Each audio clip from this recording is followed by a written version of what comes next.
ಇತ್ತೀಚಿನ ಸಮಯದಲ್ಲಿ ಸುಮಾರು 1 ವಾರ 10 ದಿನ ಹೀಗೆ ಹಿಂದಿನ ಸಮಯದಲ್ಲಿ ಸೋಷಲ್ ಮೀಡಿಯಾದಲ್ಲಿ ಒಂದು ಪೋಸ್ಟ್ ಭಾಳ ವೈರಲ್ ಆಗ್ತಾ ಇದೆ. ಯಾವುದೇ ಸೋಷಲ್ ಮೀಡಿಯಾ ತಗೊಳ್ಳಿ, ಇನ್ಸ್ಟಾಗ್ರಾಮ್ ತಗೊಳ್ಳಿ, ಟ್ವಿಟರ್, ಎಕ್ಸ್ ತಗೊಳ್ಳಿ, ಫೇಸ್ಬುಕ್ ತಗೊಳ್ಳಿ. ಸೊ ಅದರಲ್ಲಿ ಕೆಲವರು ರೀಸೆಂಟ್ ಘಟನೆಗಳ ಬಗ್ಗೆ ಒಂದು ಸಣ್ಣ 4-5 ಲೈನ್ ಬಗ್ಗೆ ಹೇಳಿದ್ದಾರೆ. ಏನು ಹೇಳಿದ್ದಾರೆ ಅಂದರೆ, ಈ ಜೀವನ ಎಷ್ಟು ಅನ್ಪ್ರಿಡಿಕ್ಟಬಲ್ ಆಗಿದೆ, ಎಷ್ಟು ಅನಿರೀಕ್ಷಿತವಾಗಿದೆ. ಯಾರಾದರೂ ರಜೆ ವೆಕೇಷನ್ಗೆ ಹೋಗ್ತಾರೆ, ಅಲ್ಲೇನಾಗುತ್ತೆ, ಟೆರರಿಸ್ಟ್ ಸಾಯಿಸ್ತಾರೆ ಅವ್ರನ್ನ. ಕೆಲವರು ಗೆಲುವಿನ ಮೆರವಣಿಗೆ 18 ವರ್ಷದ ಬರಗಾಲದಿಂದ ಗೆದ್ದಿದ್ದಾರೆ. ಸೊ ಆ ಮೆರವಣಿಗೆ ಹೋಗಿದ್ದಾರೆ, ಆದರೆ ಕಾಲು ತುಳಿತಕ್ಕೆ ಸಿಕ್ಕಿದ್ದಾರೆ. ಕೆಲವರು ವಿಮಾನದಲ್ಲಿ ತಮ್ಮ ಕೆಲಸಕ್ಕೆ ಅಥವಾ ವೆಕೇಷನ್ಗೆ ಹೋಗಿದ್ದಾರೆ, ಆದರೆ ಆ ವಿಮಾನ ಕ್ರ್ಯಾಶ್ ಆಗಿದೆ.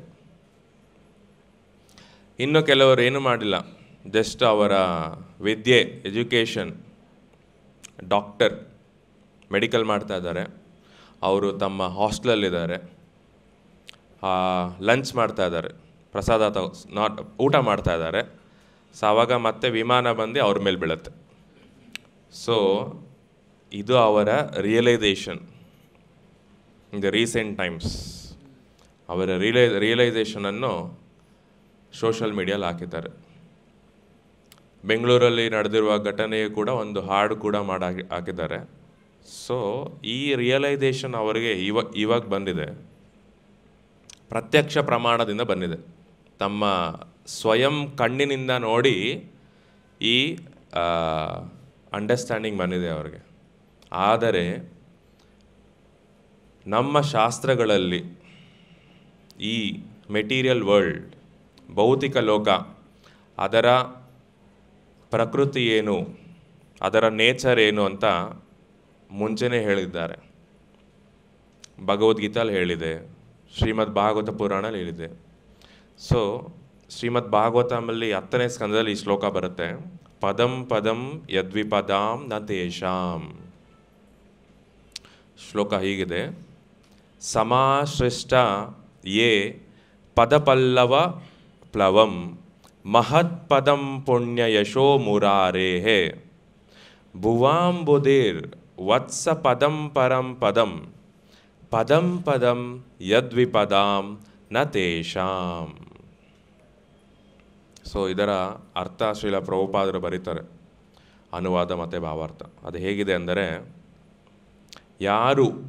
ಯಾವ ಜನರು, ಯಾವ ಜೀವಿ ಭಗವಂತನ ಪಾದ ಕಮಲಗಳ ದೋಣಿ, the lotus feet of the lord, the boat of lotus feet of the lord, ಭಗವಂತನ ಪಾದ ಕಮಲದ ದೋಣಿಯನ್ನು ಸ್ವೀಕರಿಸಿದ್ದಾರೋ ಆ ಭಗವಂತ ಯಾರು? ಆ ಭಗವಂತ ಇಡೀ ಸೃಷ್ಟಿಯ, ಸಂಪೂರ್ಣ ಸೃಷ್ಟಿಯ, ಎಂಟೈರ್ ಕಾಸ್ಮಿಕ್ ಮ್ಯಾನಿಫೆಸ್ಟೇಷನ್, ಅದರ ಆಶ್ರಯ. ಈ ಸಂಪೂರ್ಣ ಸೃಷ್ಟಿಯ ಆಶ್ರಯ ಆ ಭಗವಂತ. ಹಾಗೂ ಆ ಭಗವಂತ ಯಾವ ಹೆಸರಲ್ಲಿ ಪ್ರಸಿದ್ಧನಾಗಿದ್ದಾನೆ? ಸೊ ಅವನ ಒಂದು ಹೆಸರು ಮುರಾರಿ ಅಂತ. ಮುರಾರಿ ಎನ್ನುವ ಪದದ ಅರ್ಥವೇನೆಂದರೆ, ಮುರಾ ಎನ್ನುವ ಒಬ್ಬ ದೈತ್ಯ, ದಾನವ, ಮುರನ ಎನಿಮಿ. ಸೊ ಮುರನ ಎನಿಮಿ ಯಾರು? ಅವರು ಮುರಾರಿ, ಅದು ಕೃಷ್ಣ. ಸೊ ಕೃಷ್ಣ ಮುರಾ ದೈತ್ಯನನ್ನು ಸಂಹಾರ ಮಾಡಿದ್ದಾನೆ. ಓಕೆ. ಸೊ ಈ ಭೌತಿಕ ಲೋಕ, ಮೆಟೀರಿಯಲ್ ವರ್ಲ್ಡ್ ಹೇಗಿದೆ ಅಂದರೆ, ಸಮುದ್ರ ಥರ ಇದೆ. ಸಮುದ್ರದ ತೊಂದರೆಗಳು ಅಷ್ಟು ದೊಡ್ಡದಾಗಿದೆ. ಸೊ ಯಾರನ್ನ ಸ್ವಿಮ್ಮರ್, ಈಜುಗಾರರು, ಎಕ್ಸ್ಪರ್ಟ್ ಈಜುಗಾರರು ಇದ್ದರೂ ಕೂಡ ಅವರು ಸಮುದ್ರದಲ್ಲಿ ಈಜಾಡೋಕ್ಕಾಗಲ್ಲ. 10 ನಿಮಿಷ ಈಜಾಡ್ಬೋದು, ಅರ್ಧ ಗಂಟೆ ಈಜಾಡ್ಬೋದು, 1 ಅವರ್ ಈಜಾಡ್ಬೋದು ಅಷ್ಟೇ. ಆಮೇಲೆ ಸಮುದ್ರ ತನ್ನೊಳಗಡೆ ಎಳ್ಕೊಂಬಿಡುತ್ತೆ. ಸೊ ಅಷ್ಟು ಭಯಂಕರವಾದದ್ದಿದು ಈ ಭೌತಿಕ ಲೋಕ. ಅದಕ್ಕೆ ಅದನ್ನು ಸಮುದ್ರಕ್ಕೆ ಹೋಲಿಸಿದ್ದಾರೆ. ಸೊ ಆ ಸಮುದ್ರ ಈ ವ್ಯಕ್ತಿಗಳು ಯಾರು ಭಗವಂತನ ಆಶ್ರಯ ತೆಗೆದುಕೊಂಡಿರುತ್ತಾರೋ ಅವರಿಗೆ ಆ ಭೌತಿಕ ಲೋಕದ ಸಮುದ್ರ ಹೇಗಾಗುತ್ತದೆ, ಹೇಗನಿಸುತ್ತದೆ? ಒಂದು ಕರುವಿನ ಕಾಲಿನ ಹೆಜ್ಜೆ ಗುರುತು. ಕರು ಚಿಕ್ಕದಾಗಿರುತ್ತೆ, 4 ಕಾಲುಗಳಿರುತ್ತೆ. ಸೊ ಅದರ ಪಾದದ ಹೆಜ್ಜೆ ಗುರುತು. ಸೊ ಅಷ್ಟು ಚಿಕ್ಕದಾಗತ್ತೆ. ಯಾರಿಗೆ? ಯಾವ ವ್ಯಕ್ತಿಗಳಿಗೆ ಅವರು ಭಗವಂತನ ಆಶ್ರಯ ತಗೊಂಡಿರ್ತಾರೋ. ಈ ಮುರಾರಿಯರು ಕೃಷ್ಣ. ಸೊ ಈ ಕೃಷ್ಣನ ಆಶ್ರಯವನ್ನು ಯಾರು ತಗೊಂಡಿರುತ್ತಾರೋ ಅವರಿಗೆ ಆ ಭೌತಿಕ ಲೋಕದ ತೊಂದರೆಗಳು ಕರುವಿನ ಪಾದದ ಹೆಜ್ಜೆ ಗುರುತಲ್ಲಿ ನೀರಿರುತ್ತಲ್ಲ, ಮಳೆ ಬಂದರೆ ಅಷ್ಟು ಚಿಕ್ಕದಾಗತ್ತೆ. ಸೊ ಅದರಲ್ಲಿ ಯಾರೂ ಮುಳುಗಲ್ಲ. ಸೊ ಅವರ ಗುರಿ ಏನು? ಈಗ ಇವರು ಶರಣಾಗಿದ್ದಾರೆ ಭಗವಂತನಿಗೆ. ಅವರ ಗುರಿ ಏನೆಂದರೆ ಪರಮ ಪದದ ಅರ್ಥ ಏನೆಂದರೆ ವೈಕುಂಠ ಲೋಕ. ಯಾವ ಜಾಗದಲ್ಲಿ ಭೌತಿಕ ಸಂಕಟಗಳು ಇರುವುದಿಲ್ಲ, ಭೌತಿಕ ತೊಂದರೆಗಳು ಇರುವುದಿಲ್ಲ, ಆ ಜಾಗವನ್ನು ವೈಕುಂಠ ಎಂದು ಹೇಳುತ್ತಾರೆ. ಅದರ ಆಪೋಸಿಟ್ ಆಗಿ ನಾವು ಇಲ್ಲಿ ಭೌತಿಕ ಲೋಕದಲ್ಲಿದ್ದೀವಿ. ಇಲ್ಲಿ ಬರೀ ಸಂಕಟಗಳು, ತೊಂದರೆಗಳು. ಪದಂ ಎಲ್ಲ ಹೆಜ್ಜೆಗೂ ಕೂಡ ಅಪಾಯ. ಸೊ ಪ್ರತಿ ಹೆಜ್ಜೆಗೂ ಕೂಡ ಅಪಾಯ ಇದೆ ಈ ಭೌತಿಕ ಲೋಕದಲ್ಲಿ. ನಾವು ಈ ಲೋಕದಲ್ಲಿದ್ದೀವಲ್ಲ ಇವತ್ತು. ಸೊ ನಾವು ಭ್ರಮೆಯಲ್ಲಿರಬಾರ್ದು. ಇದು ಸ್ವರ್ಗಲೋಕ, ಇದು ವೈಕುಂಠ ಲೋಕ, ಇಲ್ಲಿ ನಾನು ಸೆಟಲ್ ಆಗಬೇಕು, ನಾನು ನನ್ನ ಫ್ಯಾಮಿಲಿ ಫ್ರೆಂಡ್ಸ್ ಜೊತೆ ಒಳ್ಳೆ ಕಾಸು ಮಾಡಬೇಕು, ಮನೆ ಮಾಡಬೇಕು, ದೊಡ್ಡ ದೊಡ್ಡ ವಾಹನಗಳನ್ನು ತೊಗೊಬೇಕು. ಈ ಥರ ಸೆಟ್ಲ್ ಆಗೋದೇನಿಲ್ಲ ಇಲ್ಲಿ. ಪದಂ ಯದ್ವಿಪದಾಂ. ಸೊ ಪ್ರತಿ ಹೆಜ್ಜೆಗೂ ಅಪಾಯ ಇದೆ. ಸೊ ಇದನ್ನು ಭಾಗವತ ಅಟ್ಲೀಸ್ಟ್ 5,000 ವರ್ಷಗಳ ಮುಂಚೆ ಹೇಳಿದೆ. ಸೊ ನಾವು ಹೇಗೆ ಈ ಜ್ಞಾನವನ್ನು ತಗೊಬೇಕು ಅಂದರೆ ಪ್ರತ್ಯಕ್ಷ ಪ್ರಮಾಣದಿಂದ ತಗೊಬಾರ್ದು. ನಾವೇನು ನೋಡ್ಬಿಟ್ಟು ತಗೊಳ್ಳೋದಲ್ಲ. ಗುರು ಸಾಧು ಶಾಸ್ತ್ರ ನಮಗೆ ಆಧಾರ. ಗುರುಗಳು ಏನು ಹೇಳ್ತಾರೆ, ಶಾಸ್ತ್ರದಲ್ಲಿ ಏನು ಹೇಳಿದೆ, ಸಾಧುಗಳೇನು ಹೇಳ್ತಾರೆ, ಇದರ ಇನ್ಸ್ಟ್ರಕ್ಷನ್ಸ್ ನಮಗೆ ಡಿಸೆಂಡಿಂಗ್ ಆರ್ಡರ್ ಬರುತ್ತೆ, ಮೇಲಿಂದ ಕೆಳಗೆ ಬರುತ್ತೆ. ಈಗ ಮಳೆ ಹೇಗೆ ಮೇಲಿಂದ ಕೆಳಗಡೆ ಬರುತ್ತೆ, ಜೋಗ್ ಫಾಲ್ಸ್ ಮೇಲಿಂದ ಕೆಳಗಡೆ ಬೀಳುತ್ತೆ ನೀರು ಅಲ್ವಾ. ಸೊ ನೀವು ಕೆಳಗಡೆಯಿಂದ ಮೇಲೆ ಹೊಡಿಬೇಕಂದ್ರೆ ಮನೇಲಿ ಮೋಟ್ರ್ ಹಾಕಬೇಕು, ಅದಕ್ಕೆ ಬಿಲ್ ಕಟ್ಟಬೇಕು ಪ್ರತಿ ತಿಂಗಳು ಅಲ್ವಾ. ಸೊ ಈ ಭಾಗವತ ಪುರಾಣ ಈ ಅಧ್ಯಾಯದಲ್ಲಿ ನಾವು ನೋಡುತ್ತಿದ್ದೇವೆ, ಸಂಭಾಷಣೆ ನಡೀತಿದೆ. ಪರೀಕ್ಷಿತ್ ಮಹಾರಾಜ್ ಅವರು ಎತ್ತಿನ ರೂಪದಲ್ಲಿರುವ ಧರ್ಮ ಅವರ ಜೊತೆ ಮಾತನಾಡುತ್ತಿದ್ದಾರೆ, ಹಸುವಿನ ಜೊತೆ ಮಾತನಾಡುತ್ತಿದ್ದಾರೆ. ಹಾಗೂ ಒಬ್ಬ ಶೂದ್ರ, ಕಪ್ಪಾಗಿರುವ ವಿಕಾರ ರೂಪದಲ್ಲಿರುವ ಒಬ್ಬ ಶೂದ್ರನ ಜೊತೆ ಕೂಡ ಮಾತನಾಡುತ್ತಿದ್ದಾರೆ. ಇದನ್ನೆಲ್ಲ ಆ್ಯಕ್ಚುಲಿ ಕಲಿಯುಗದ ಶುರುವಿನಲ್ಲಿ ನೈಮಿಷಾರಣ್ಯ, ಒಂದು ಹೋಲಿ ಪ್ಲೇಸ್, ಪಿಲ್ಗ್ರಿಮೇಜ್, ಅಲ್ಲಿ ಸೂತ ಗೋಸ್ವಾಮಿಗಳು ಅಡ್ರೆಸ್ ಮಾಡ್ತಾ ಇದ್ದಾರೆ ಸೇಜಸ್ ಆಫ್ ನೈಮಿಷಾರಣ್ಯ, ಅಲ್ಲಿರುವ ಸಾಧು ಸಂತರಿಗೆ. ಶೌನಕ ಋಷಿ ಅದರ ಮುಖಂಡ. ಸೊ ಈ ಸಂಭಾಷಣೆಗಳನ್ನು ಸೂತ ಗೋಸ್ವಾಮಿಯವರು ನೈಮಿಷಾರಣ್ಯದಲ್ಲಿ ಹೇಳುತ್ತಿದ್ದಾರೆ ಅಲ್ಲಿರುವ ಸಾಧು ಸಂತರಿಗೆ. ಏನಕ್ಕೆ ಹೇಳ್ತಾ ಇದ್ದಾರೆ? ಏನಕ್ಕಂದರೆ ಅದರ ಭವಿಷ್ಯದಲ್ಲಿ ಆ ಮಾತುಕತೆಯ ಭವಿಷ್ಯದಲ್ಲಿ ಏನು ಬರುತ್ತೆ ಅಂದರೆ, ಪರೀಕ್ಷಿತ್ ಮಹಾರಾಜರು ಶುಕದೇವ್ ಗೋಸ್ವಾಮಿಯವರನ್ನು ಭೇಟಿ ಮಾಡುತ್ತಾರೆ. ಭೇಟಿ ಮಾಡಿದಾಗ ಹಲವಾರು ಪ್ರಶ್ನೆಗಳನ್ನು ಕೇಳುತ್ತಾರೆ. ಅದೇ ಭಾಗವತ ಪುರಾಣ. ಅದರಿಂದ ಹಲವಾರು ಶ್ಲೋಕಗಳು ನಮ್ಮ ಭಾಗವತದಲ್ಲಿ ಬಂದಿದೆ. ಓಕೆ, ಸೊ ನಾವು ಇಂದಿನ ಶ್ಲೋಕಗಳಲ್ಲಿ ನೋಡಿದ್ದೇವೆ. ಈ ಎತ್ತು ಈ ಶ್ಲೋಕದಲ್ಲೂ ಕೂಡ ಇದೆ. ಈ ಧರ್ಮ, ದ ಪರ್ಸ್ನಾಲಿಟಿ ಆಫ್ ಧರ್ಮದ ವ್ಯಕ್ತಿ. ಆ್ಯಕ್ಚುಲಿ ಎಲ್ಲದಕ್ಕೂ ವ್ಯಕ್ತಿ ಇರ್ತಾರೆ, ನಮಗೆ ಗೊತ್ತಾಗಲ್ಲ. ನೀರಿಗೆ ಒಬ್ಬರು ವ್ಯಕ್ತಿ ಇರ್ತಾರೆ, ವರುಣ. ಬೆಂಕಿಗೆ ಅಗ್ನಿ ಇದ್ದಾರೆ. ಸೊ ಡೆತ್ಗೆ ಯಮರಾಜ ಇದ್ದಾರೆ, ಮೃತ್ಯುಗೆ. ಸೊ ಆ ಥರ ಎಲ್ಲದಕ್ಕೂ ವ್ಯಕ್ತಿ ಇರ್ತಾರೆ, ನಮಗೆ ಕಾಣಲ್ಲ ಅಷ್ಟೇ. ಸೊ ಧರ್ಮದ ರಿಲಿಜನ್ ಅದಕ್ಕೆ ಕೂಡ ವ್ಯಕ್ತಿ ಇದ್ದಾರೆ. ಸೊ ಧರ್ಮದ ರೂಪ. ಸೊ ಆ ಧರ್ಮ ಎತ್ತಿನ ರೂಪದಲ್ಲಿ ಆ ಜಾಗದಲ್ಲಿ ಇದೆ. ಪರೀಕ್ಷಿತ್ ಮಹಾರಾಜ ಅವರನ್ನು ಮಾತಾಡಿಸ್ತಾ ಇದ್ದಾರೆ. ಸೊ ಅವರಿಗೆ ಒಂದೇ ಒಂದು ಕಾಲಿದೆ. ಜನರಲಿ ಹಸುಗೆ ಎತ್ತಿಗೆ ಎಷ್ಟು ಕಾಲಿರುತ್ತೆ? 4 ಕಾಲಿರುತ್ತೆ. ಸೊ ಈಗ ನಮಗೆ 2 ಕಾಲಿದೆ. ಸೊ ಏನಾರ ಒಂದು ಕಾಲು ಫ್ರ್ಯಾಕ್ಚರ್ ಆದರೆ ನಡೆಯೋಕ್ಕೆ ತುಂಬ ಕಷ್ಟ ಆಗುತ್ತೆ. ಬೇರೆಯವರ ಸಹಾಯ ಬೇಕು, ನಾನೇನಾರ ಎಕ್ವಿಪ್ಮೆಂಟ್ ಇಟ್ಕೋಬೇಕು, ನಡೆಯೋಕ್ಕೆ ತುಂಬ ಕಷ್ಟ ಆಗುತ್ತೆ. 1 ತಿಂಗಳು, 2 ತಿಂಗಳು, 3 ತಿಂಗಳು. ಆದರೆ ಈ ಎತ್ತಿಗೆ ಕೇವಲ ಒಂದೇ ಒಂದು ಕಾಲಿದೆ ಅಷ್ಟೆ. ಸ್ವಲ್ಪ ಮುಂದೆ ಬನ್ನಿ, ನೀವಿರೋರೆಲ್ಲ ಮುಂದೆ ಬನ್ನಿ, ಈ ಕಡೆ ಬನ್ನಿ, ಅಲ್ಲಿ ಹಿಂದೆ ಕೂತ್ಕೋತಾರೆ. ಮುಂದೆ ಬನ್ನಿ, ಇನ್ನೂ ಬನ್ನಿ, ಸ್ವಲ್ಪ ಮುಂದೆ ಬನ್ನಿ, ಎಲ್ಲ ಬರಲಿ ಜನ. ಸೊ ಆ ಎತ್ತಿಗೆ ಒಂದೇ ಕಾಲಿದೆ.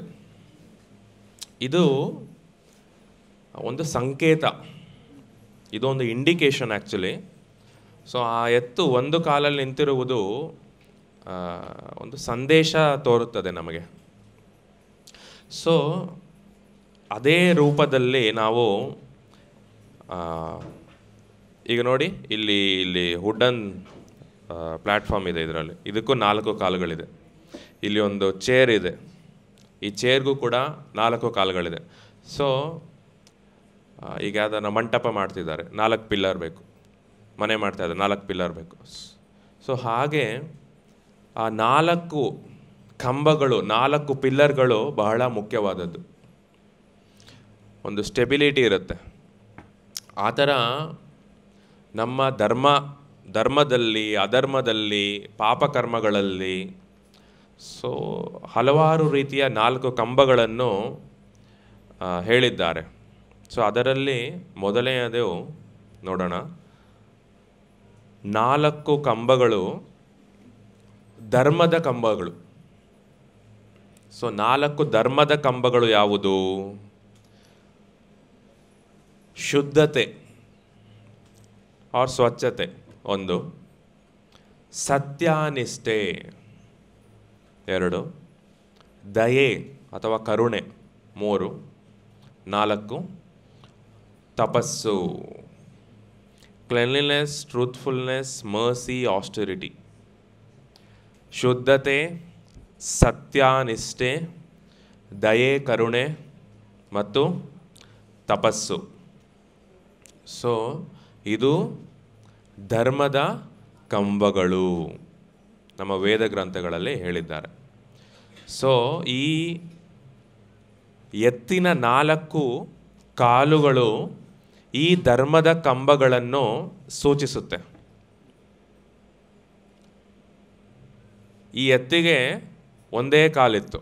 ಸೊ ಆ ಕಾಲು ಯಾವುದನ್ನು ಸೂಚಿಸುತ್ತಂದರೆ ಸತ್ಯನಿಷ್ಠೆ, ಟ್ರೂತ್ಫುಲ್ನೆಸ್.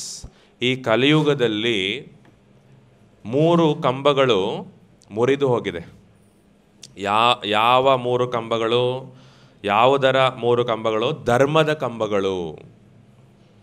ಸೊ ಒಂದೇ ಒಂದು ಉಳಿದುಕೊಂಡಿದೆ, ಅದೇನೆಂದರೆ ಟ್ರೂತ್ಫುಲ್ನೆಸ್, ಸತ್ಯನಿಷ್ಠೆ ಅಷ್ಟೇ.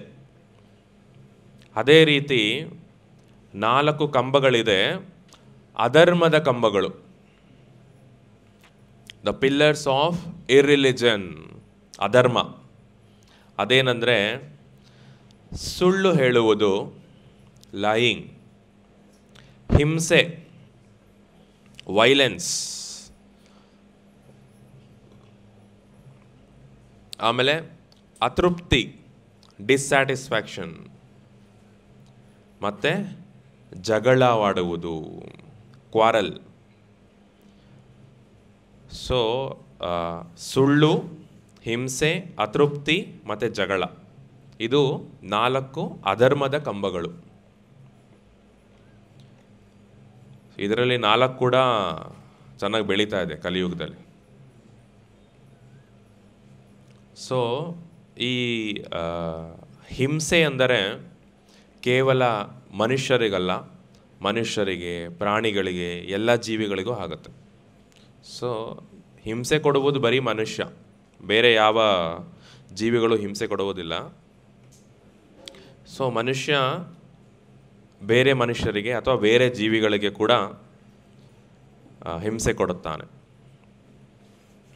ಮತ್ತು ಅತೃಪ್ತಿ, ಏನೇ ಕೆಲಸ ಮಾಡಿದ್ರೂ, ಎಷ್ಟೇ ಇದ್ರೂ ನಮ್ಮ ಹತ್ರ ತೃಪ್ತರಾಗಲ್ಲ ನಾವು, ಅತೃಪ್ತಿ. ಮತ್ತು ಜಗಳ. ಒಂದು ಕಲಿಯುಗದ ಸಂಕೇತ ಏನಂದರೆ, ಎಲ್ಲಿ 2 ವ್ಯಕ್ತಿಗಳಿರುತ್ತಾರೋ ಅಲ್ಲಿ ಕ್ವಾರಲ್, ಜಗಳ ಸಾಮಾನ್ಯ. ಇದು ಕಲಿಯುಗದ ಒಂದು ಸಂಕೇತ. ಸೊ ಆಮೇಲೆ ಮತ್ತೊಂದು 4 ಕಂಬಗಳು, ಇನ್ನೊಂದು ವೆರೈಟಿಯ 4 ಕಂಬಗಳು ಏನಂದರೆ ಸಿನ್ಫುಲ್ ಲೈಫ್, ಪಾಪದ ಜೀವನದ 4 ಕಂಬಗಳು ಏನೆಂದರೆ ಮೀಟ್ ಈಟಿಂಗ್ ಅಂದರೆ ಮಾಂಸ ತಿನ್ನುವುದು, ಗ್ಯಾಮ್ಲಿಂಗ್ ಜೂಜಾಟ, ಇಂಟಾಕ್ಸಿಕೇಶನ್ ಅಮಲು ಅಂದರೆ ಕುಡಿಯುವುದು, ಮದ್ಯಪಾನ ಮಾಡುವುದು, ತಂಬಾಕು ತಗೊಳ್ಳುವುದು, ಹಲವಾರು ರೀತಿಯಲ್ಲಿ ತಮ್ಮ ದೇಹಕ್ಕೆ, ತಮ್ಮ ಮನಸ್ಸಿಗೆ ಅಮಲು ತಗೊಳ್ಳುವುದು. ಸೊ 4ನೇದು ಏನಂದರೆ ಇಲಿಸಿಟ್ ಸೆಕ್ಸ್ ಅಂದರೆ ಅಕ್ರಮ ಲೈಂಗಿಕ ಸಂಬಂಧ. ಸೊ ಇದು 4 ಪ್ರಾಮಿನೆಂಟ್ ಸಿನ್ಫುಲ್ ಆ್ಯಕ್ಟಿವಿಟೀಸ್. ಸೊ ಪ್ರಭುಪಾದರು ಕೂಡ ಏನು ಹೇಳ್ತಾರೆ ಅಂದರೆ, ಪಾಪ್ಯುಲರ್ ಆಗಿ ನಾವು ಹರೇ ಕೃಷ್ಣ ಮಹಾಮಂತ್ರವನ್ನು 16 ಮಾಲೆ ಜಪ ಮಾಡಬೇಕು, ಮತ್ತು ಈ 4 ಸಿನ್ಫುಲ್ ಲೈಫ್ ಆ್ಯಕ್ಟಿವಿಟೀಸ್ ಇವಾಗೇನು ಹೇಳಿದ್ದೀನಲ್ಲ, ಇದನ್ನು ನಾವು ಸ್ಟಾರ್ಟಿಂಗ್ ಅವಾಯ್ಡ್ ಮಾಡಿ ಆಮೇಲೆ ಕಂಪ್ಲೀಟಾಗಿ ಸ್ಟಾಪ್ ಮಾಡಬೇಕು. ಸೊ ಆವಾಗ ನಮ್ಮ ಆಧ್ಯಾತ್ಮಿಕ ಜೀವನದಲ್ಲಿ, ಸ್ಪಿರಿಚುವಲ್ ಲೈಫಲ್ಲಿ, ಭಕ್ತಿಯಲ್ಲಿ, ಡಿವೋಷನಲ್ ಲೈಫಲ್ಲಿ ರ್ಯಾಪಿಡ್ ಪ್ರೋಗ್ರೆಸ್ ಆಗುತ್ತೆ. ಗುರುವಿನ ಹೆಚ್ಚು ಆಶೀರ್ವಾದ ಸಿಗುತ್ತೆ, ಕೃಷ್ಣನ ಹೆಚ್ಚು ಆಶೀರ್ವಾದ ಸಿಗುತ್ತೆ.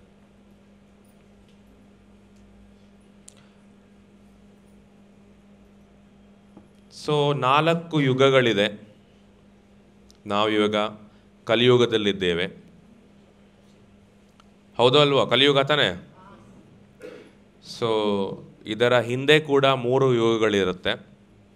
ಕಲಿಯುಗ ಆದ ಮೇಲೂ ಕೂಡ ಈ ಯುಗಗಳು ಮತ್ತೆ ಸೈಕ್ಲಿಕ್ ಆರ್ಡರಲ್ಲಿ ಮುಂದೆ ಹೋಗುತ್ತೆ, ರಿಪೀಟ್ ಆಗುತ್ತೆ. ಸೊ ಮೊದಲನೇ ಯುಗದ ಹೆಸರು ಸತ್ಯಯುಗ ಅಥವಾ ಕೃತಯುಗ. ಅದನ್ನು ಚಿನ್ನದ ಯುಗ ಎಂದು ಕರೆಯುತ್ತಾರೆ, ಗೋಲ್ಡನ್ ಏಜ್. ಆಮೇಲೆ ತ್ರೇತಾಯುಗವನ್ನು ಬೆಳ್ಳಿಯ ಯುಗ, ಸಿಲ್ವರ್ ಏಜ್ ಎಂದು ಕರೆಯುತ್ತಾರೆ. ಅದಾದ ಮೇಲೆ ದ್ವಾಪರ ಯುಗ, ಅದನ್ನು ಬ್ರಾನ್ಸ್ ಏಜ್, ಕಂಚು ಅನ್ನೋದು ಒಂದು ಅಲಾಯ್. ಈಗ ನೀವು ಒಲಿಂಪಿಕ್ಸಲ್ಲಿ ಕೇಳಿರ್ತೀರ, ಮೊದಲನೇ ಪ್ರಶಸ್ತಿಗೆ ಚಿನ್ನ, 2ನೇ ಪ್ರಶಸ್ತಿಗೆ ಬೆಳ್ಳಿ, 3ನೇ ಪ್ರಶಸ್ತಿಗೆ ಕಂಚು, ಅದು ಕಂಚು, ಬ್ರಾನ್ಸ್.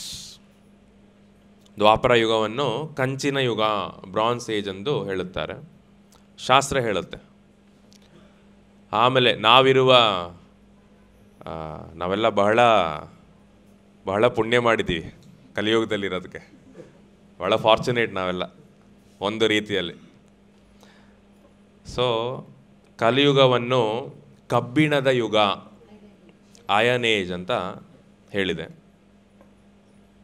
ಸೊ ಈ ಕಲಿಯುಗದ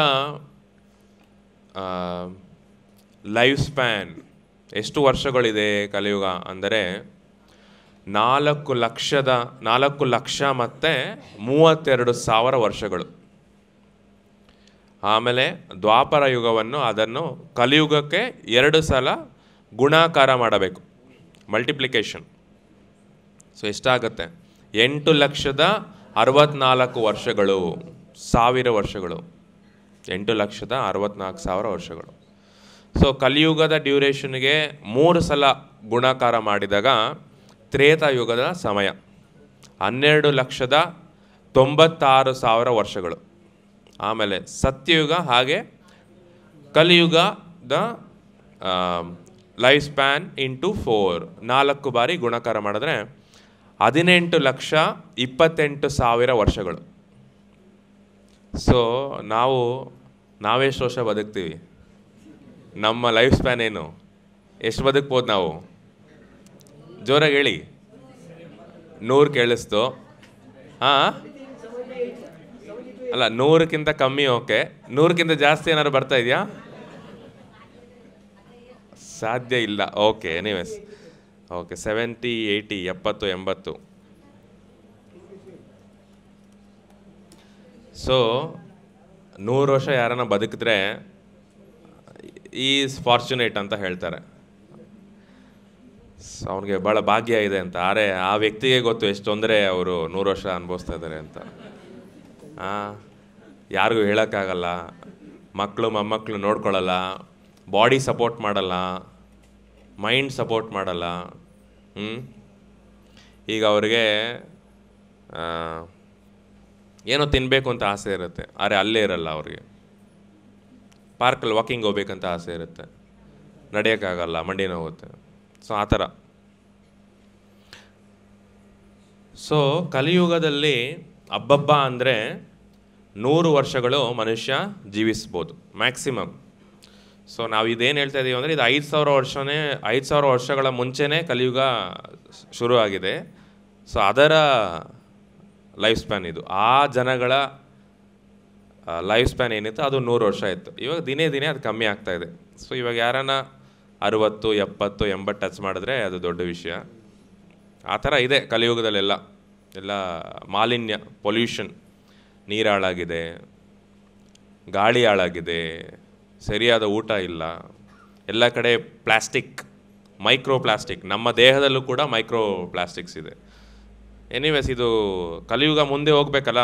ಸೊ ಅದಕ್ಕೆ ಇದೆಲ್ಲ ಬೇರೆ ಬೇರೆ ರೀತಿಯಲ್ಲಿ ಅದು ಅಡ್ವಾನ್ಸ್ ಆಗುತ್ತೆ, ಬೆಳೆಯುತ್ತೆ ಕಲಿಯುಗ. ಸೊ ಕಲಿಯುಗದಲ್ಲಿ ಮ್ಯಾಕ್ಸಿಮಮ್ ಹೆಚ್ಚಾಗಿ ಮನುಷ್ಯ 100 ವರ್ಷಗಳು ಬದುಕುತ್ತಾನೆ. ದ್ವಾಪರ ಯುಗದಲ್ಲಿ 1000 ವರ್ಷ, ತ್ರೇತಾಯುಗದಲ್ಲಿ 10,000 ವರ್ಷ, ಸತ್ಯಯುಗದಲ್ಲಿ 1,00,000 ವರ್ಷ. ಓಕೆ, ಸೊ ಇವತ್ತಿನ ಶ್ಲೋಕ 24ನೇ ಶ್ಲೋಕ. ತಪಶೌಚಂ ದಯಾ ಸತ್ಯಂ ಇತಿ ಪಾದಾಃ ಕೃತೆ ಕೃತಾಃ ಅಧರ್ಮಾಂಶೈಸ್ತ್ರಯೋ ಭಾಗ್ನಾಃ ಸ್ಮಯ ಸಂಗ ಮದೈಸ್ತವ.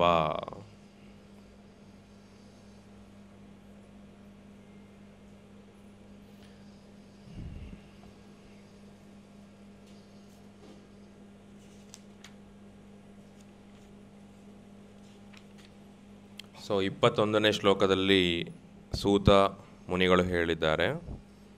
ಅದಾದ ಮೇಲೆ 22ನೇ ಶ್ಲೋಕದಲ್ಲಿ ಪರೀಕ್ಷಿತ್ ಮಹಾರಾಜ್ ಹೇಳ್ತಾರೆ. ರಾಜನು ಹೀಗೆಂದನು, ಹೇ ವೃಷಭ ರೂಪವನ್ನು ಧರಿಸಿದವನೇ, ನೀನು ಧರ್ಮತತ್ವವನ್ನು ತಿಳಿದವನು.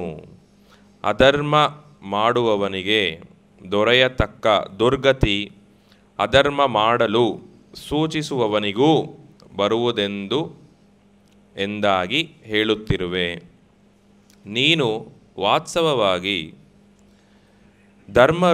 ಧರ್ಮಪುರುಷನಲ್ಲದೆ ಬೇರೆಯಲ್ಲ.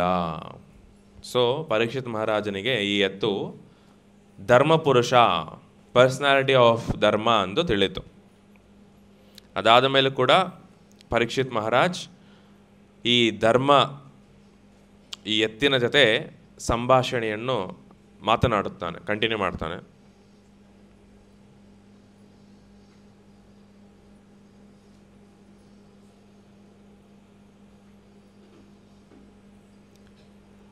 ಅಂತೂ ಕೊನೆಯ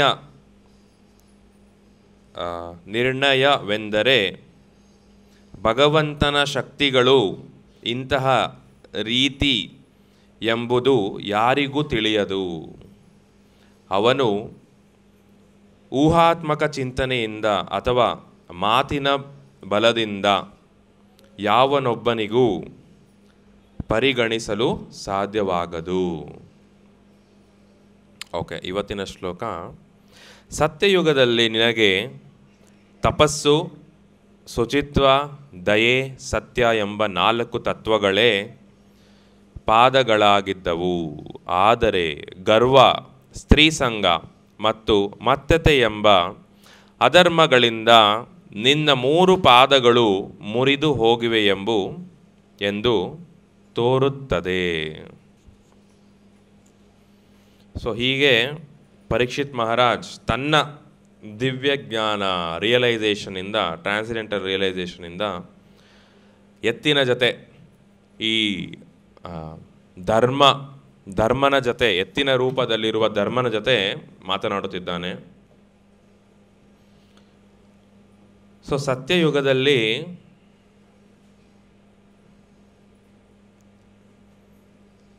ಈ ಧರ್ಮಕ್ಕೆ, ಎತ್ತಿಗೆ 4 ಕಾಲುಗಳಿದೆ ಅಲ್ವಾ.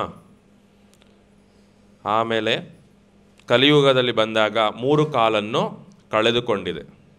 ಪ್ರತಿ ಯುಗ, ಸತ್ಯಯುಗದಿಂದ ತ್ರೇತಾಯುಗ ಬಂದಾಗ 1 ಕಾಲು ಹೋಗುತ್ತೆ, ಆ ಧರ್ಮದ 1 ಕಾಲು ಮುರಿಯುತ್ತೆ.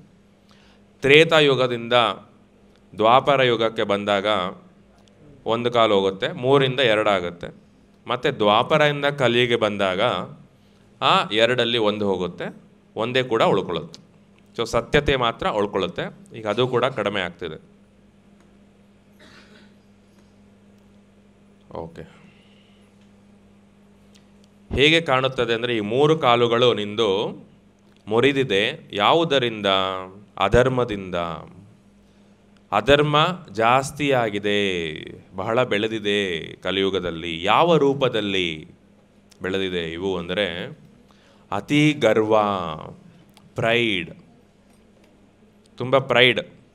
ತುಂಬ ಪ್ರೌಡ್ ಆಗೋದು, ತುಂಬ ಗರ್ವ, ಅನಾವಶ್ಯಕವಾಗಿ ಗರ್ವದಿಂದ ಇರುವುದು. ಆಮೇಲೆ ಅತಿಯಾದ ಸ್ತ್ರೀ ಸಂಗ, ಅತಿಯಾದ ಸ್ತ್ರೀ ಸಹವಾಸ, ಆಮೇಲೆ ಮತ್ತು ಏರುವುದು. ಸೊ ಇದರಿಂದ, ಈ 3 ಕಾರಣಗಳಿಂದ ಡೈರೆಕ್ಟಾಗಿ ಆ ಎತ್ತಿನ 3 ಕಾಲುಗಳು ಮುರಿದಿದೆ. ಸೊ ಈಗ ಪ್ರಭುಪಾದರು ಏನು ಹೇಳ್ತಾರೆ ಭಾವಾರ್ಥದಲ್ಲಿ ನೋಡೋಣ. ಈ ಭ್ರಮೆಯ ಶಕ್ತಿ, ಡಿಲ್ಯೂಷಿಂಗ್ ಎನರ್ಜಿ, ಭ್ರಮೆಯ ಶಕ್ತಿ ಅಥವಾ ಭೌತಿಕ ಪ್ರಕೃತಿ, ಮೆಟೀರಿಯಲ್ ನೇಚರ್, ಜೀವಿಗಳಿಗೆ ಡೈರೆಕ್ಟಾಗಿ ಎಫೆಕ್ಟ್ ಮಾಡುತ್ತೆ. ಹೇಗೆ? ತನ್ನ ಈ ಭ್ರಮೆಯ ಶಕ್ತಿಯಿಂದ ಜೀವಿಗಳನ್ನು ಈ ಮಾಯೆ ತನ್ನ ಭ್ರಮೆಯಿಂದ, ತನ್ನ ಭೌತಿಕ ಪ್ರಕೃತಿಯಿಂದ ವಿಕ್ಟಿಮ್ ಮಾಡುತ್ತೆ, ಬೇಟೆ ಆಡುತ್ತೆ. ಅದಕ್ಕೆ ಒಂದು ಉದಾಹರಣೆ ಕೊಡುತ್ತಾರೆ ಶ್ರೀಲ ಪ್ರಭುಪಾದರು ಈ ಭಾವಾರ್ಥದಲ್ಲಿ.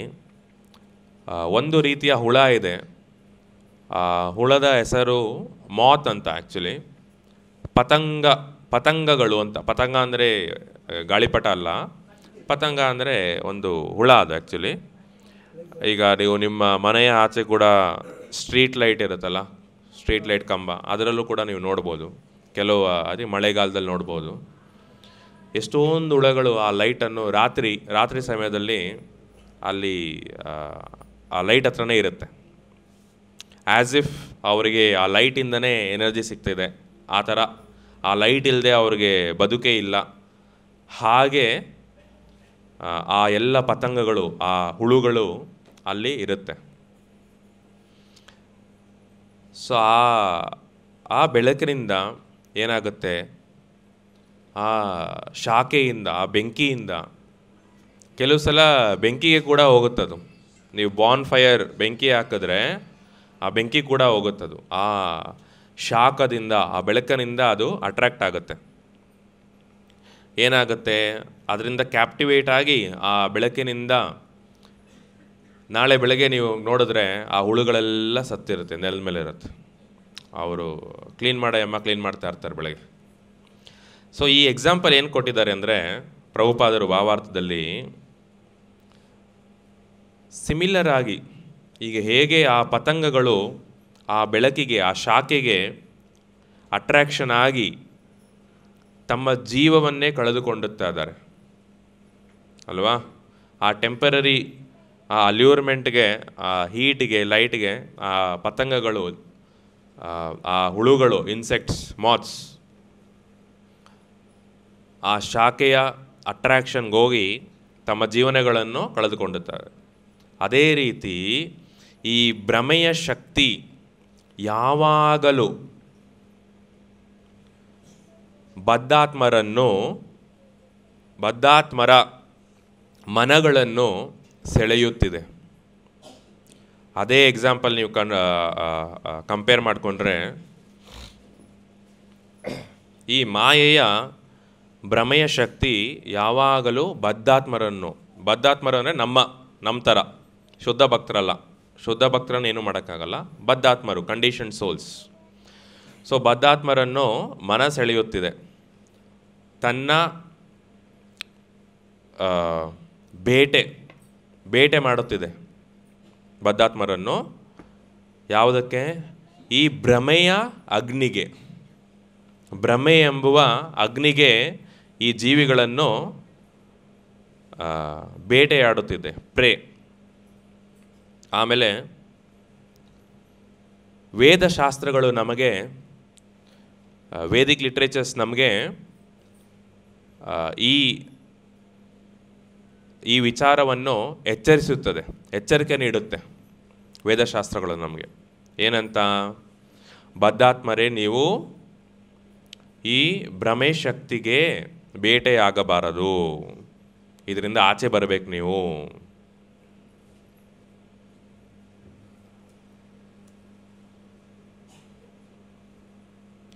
ಸೊ ಈ ವೇದ ಗ್ರಂಥಗಳು ನಮಗೆ ಏನು ಹೇಳುತ್ತಂದರೆ, ಹೇಗೆ ಎಚ್ಚರಿಕೆ ನೀಡುತ್ತಂದರೆ, ನಾವು ಅಜ್ಞಾನದ ಕತ್ತಲಿನ ಹತ್ತಿರ ಹೋಗಬಾರದು. ಅಜ್ಞಾನದ ಕತ್ತಲಿನ ಹತ್ತಿರ ಹೋಗಬಾರದು. ಯಾವ ಕಡೆ ಹೋಗಬೇಕು ಅಂತ ಹೇಳುತ್ತೆ ಅಂದರೆ, ಬೆಳಕಿನ ಪ್ರಗತಿಕರ ಮಾರ್ಗ, ಬೆಳಕಿನ ಪ್ರಗತಿಕರ ಮಾರ್ಗದ ದಾರಿಯಲ್ಲಿ ನಾವು ಹೋಗಬೇಕು. ಅಜ್ಞಾನದ ಕತ್ತಲೆಗೆ ಹೋಗಬಾರ್ದು. ಸೊ ಶಾಸ್ತ್ರಗಳಿದೆ ಹೇಳ್ತಾ ಇದೆ. ಗುರು, ಈಗ ನಾವು ಒಂದು ಪ್ರಾರ್ಥನೆ ಹೇಳಿದ್ವಿ ನಮ್ಮ ಪ್ರವಚನ ಶುರುವಾಗಿಂದ ಮುಂಚೆ. ಓಂ ಅಜ್ಞಾನತಿಮಿರಾಂಧಸ್ಯ ಜ್ಞಾನಾಂಜನ ಶಲಾಕಯ ಚಕ್ಷುರುನ್ಮಿಲಿತಂ ಯೇನ ತಸ್ಮೈ ಶ್ರೀ ಗುರವೇ ನಮಃ. ಸೊ ಗುರು ಯಾರೆಂದರೆ, ನಮ್ಮನ್ನು, ಬದ್ಧಾತ್ಮರನ್ನು ಅಜ್ಞಾನದ ಕತ್ತಲಿಂದ ನಮ್ಮನ್ನು ಹಿಡಿದುಕೊಂಡು ಜ್ಞಾನದ ಬೆಳಕಿನ ಪ್ರಗತಿಕರ ಮಾರ್ಗಕ್ಕೆ ಕರೆದುಕೊಂಡು ಹೋಗುತ್ತಾರೆ. ಕೃಷ್ಣನ ಬಳಿ ಕರೆದುಕೊಂಡು ಹೋಗುತ್ತಾರೆ. ನಮ್ಮ ಜೀವನದ ಗುರಿ ಏನು? ಕೃಷ್ಣನನ್ನು ತಿಳಿದುಕೊಳ್ಳುವುದು, ಕೃಷ್ಣನನ್ನು ಪ್ರೀತಿಸುವುದು, ಕೃಷ್ಣನ ಲೋಕಕ್ಕೆ ಹೋಗುವುದು. ಇದು ನಮ್ಮ ಜೀವನದ ಗುರಿ.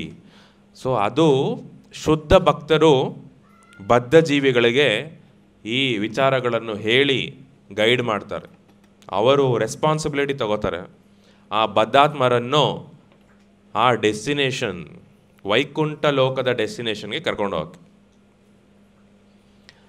ಸೊ ಶಾಸ್ತ್ರಗಳು ಕೂಡ ನಮಗೆ ಎಚ್ಚರಿಕೆ ನೀಡುತ್ತಾ ಇದೆ, ಗುರುಗಳು ಕೂಡ ಅವರ ಕರ್ತವ್ಯ ಮಾಡ್ತಾರೆ, ಎಚ್ಚರಿಕೆ ನೀಡ್ತಾ ಇದ್ದಾರೆ. ಭಗವಂತನು ಕೂಡ, ಕೃಷ್ಣನು ಕೂಡ ಎಚ್ಚರಿಕೆ ನೀಡ್ತಾನೆ ಇದರ ಬಗ್ಗೆ ಹಲವಾರು ಜಾಗಗಳಲ್ಲಿ, ಸ್ವಯಂ ಭಗವಂತನು ಕೂಡ. ಸೊ ಈ ಭ್ರಮೆಯ ಭೌತಿಕ ಶಕ್ತಿ ಬಹಳ ಶಕ್ತಿಶಾಲಿ, ಬಹಳ ಪವರ್ಫುಲ್. ಈ ಡಿಲ್ಯೂಷಿಂಗ್ ಪವರ್ ಏನಿದೆ, ಡಿಲ್ಯೂಡಿಂಗ್ ಪವರ್, ಮಾಯೆಯ ಭ್ರಮೆಯ ಭೌತಿಕ ಶಕ್ತಿ ಏನಿದೆ, ಇದು ಬಹಳ ಪವರ್ಫುಲ್, ಬಹಳ ಶಕ್ತಿಯುಳ್ಳದ್ದು. ಇದನ್ನು ಜಯಿಸಲು ಬಹಳ ಕಷ್ಟ. ಯಾಕಂದರೆ ಮಾಯೆ ಕೂಡ ಕೃಷ್ಣನ ಶಕ್ತಿ, ಮಾಯೆ ಕೂಡ ಭಾಳ ಸ್ಟ್ರಾಂಗ್ ಆಗಿರುತ್ತೆ. ಈಗ ಯಾರೋ ಒಬ್ಬರು ಜೈಲಲ್ಲಿರ್ತಾರೆ. ಸೊ ಬೆಂಗಳೂರಲ್ಲಿ ಪರಪ್ಪನ ಅಗ್ರಹಾರ ಇದೆ, so very strong jail. So ಯಾರೋ ದೊಡ್ಡ ಕ್ರಿಮಿನಲಲ್ಲಿ ಹಾಕಿರ್ತಾರೆ, ಮರ್ಡರ್ ಮಾಡಿರ್ತಾನೆ, ಕೊಲೆ ಮಾಡಿರ್ತಾನೆ, ದರೋಡೆ ಹೊಡೆದಿರ್ತಾನೆ, ಏನೇನೋ ಮಾಡಿರ್ತಾನೆ. ಸೊ ಅಲ್ಲಿ ಹಾಕಿದ್ದಾರೆ.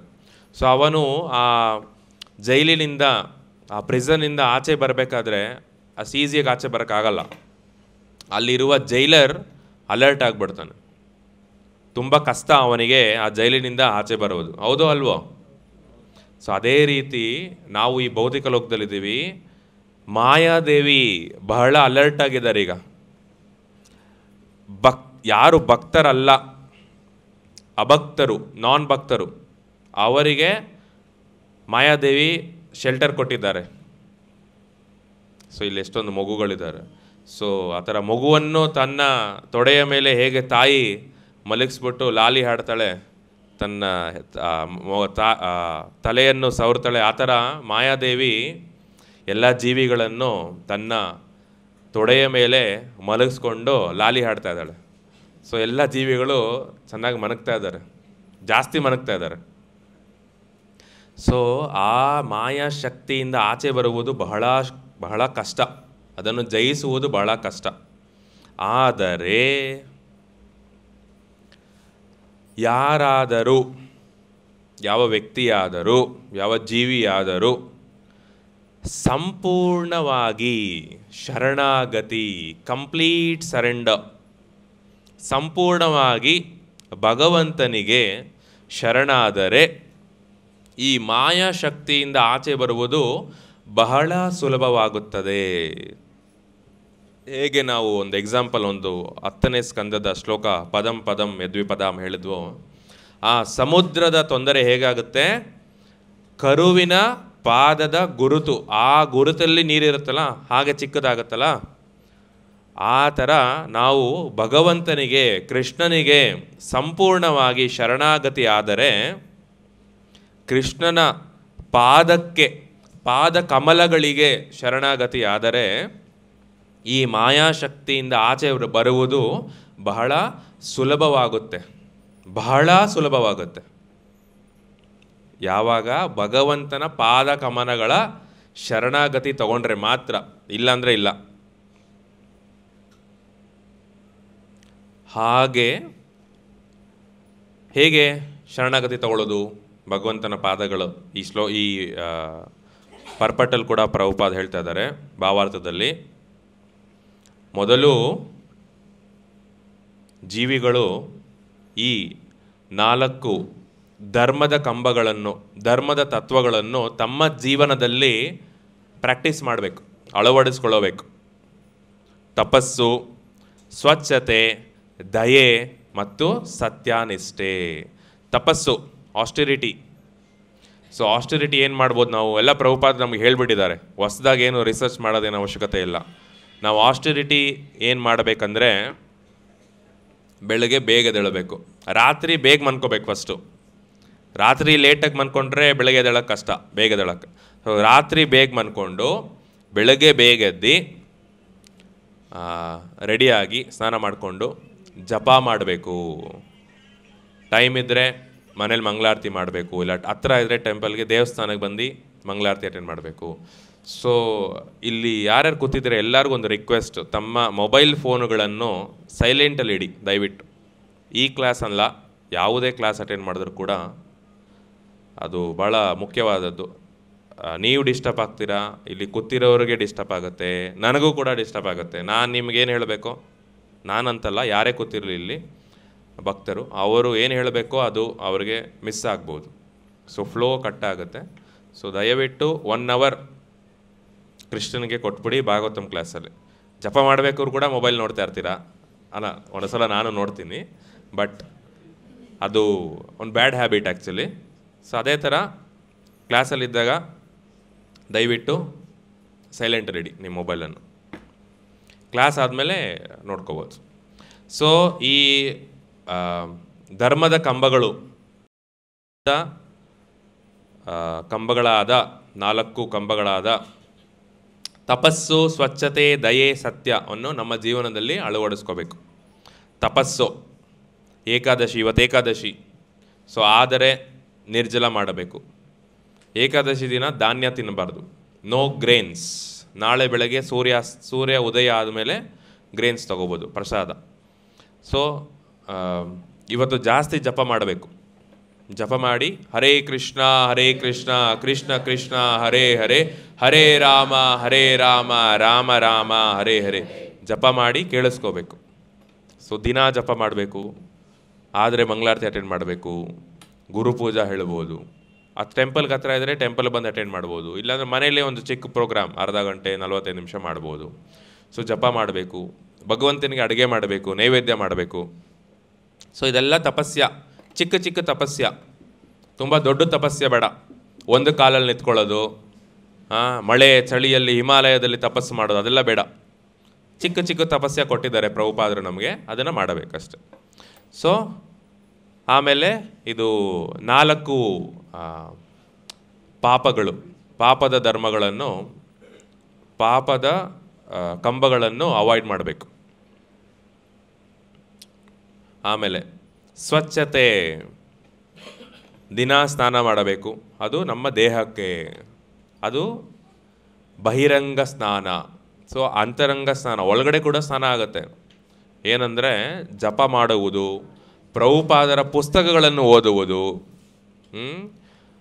ದೇವಸ್ಥಾನಕ್ಕೆ ಬಂದು service, devotional service, practical devotional service ಮಾಡುವುದು. ಸೊ ಇದರಿಂದ ಸ್ವಚ್ಛತೆ ಬೆಳೆಯುತ್ತೆ. ಮತ್ತು ದಯೆ ಮತ್ತು ಕರುಣೆ. ಸೊ ಬೇರೆ ಭಕ್ತರಿಗೆ ಸ್ವಲ್ಪ ಹೆಲ್ಪ್ ಮಾಡುವುದು, ಅವರ ಸ್ಪಿರಿಚುವಲ್ ಪ್ರೋಗ್ರೆಸ್ಗೆ ಹೆಲ್ಪ್ ಮಾಡಬೇಕು, ಅವರ ಮೆಟೀರಿಯಲ್ ಪ್ರೋಗ್ರೆಸ್ಗಲ್ಲ, ಸ್ಪಿರಿಚುವಲ್ ಪ್ರೋಗ್ರೆಸ್ಗೆ ಹೆಲ್ಪ್ ಮಾಡಬೇಕು.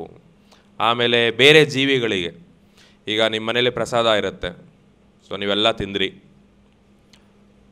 ಆಮೇಲೆ ಮಿಕ್ಕಿದೆ ಸ್ವಲ್ಪ ಆಚೆಗಡೆ ಹಾಕಿ, ಅಲ್ಲಿ ನಾಯಿ ಇರುತ್ತೆ, ಬೆಕ್ಕಿರುತ್ತೆ, ಪಕ್ಷಿ ಇರುತ್ತೆ, ಇರುವೆಗಳಿರುತ್ತೆ, ಆ ಪ್ರಸಾದ ತಿನ್ನುತ್ತೆ. ಸೊ ಈ ಥರ ಹಲವಾರು ರೀತಿಯಲ್ಲಿ ದಯೆ ಕರುಣೆ ತೋರಿಸ್ಬೋದು. ಮತ್ತು ನಿಮ್ಮ ಮೇಲೆ ನೀವು ದಯೆ ತೋರಿಸ್ಕೋಬೇಕು, ಬೇರೆಯವ್ರ ಮೇಲೆ ಆಮೇಲೆ ಅದು ಸೆಕೆಂಡರಿ.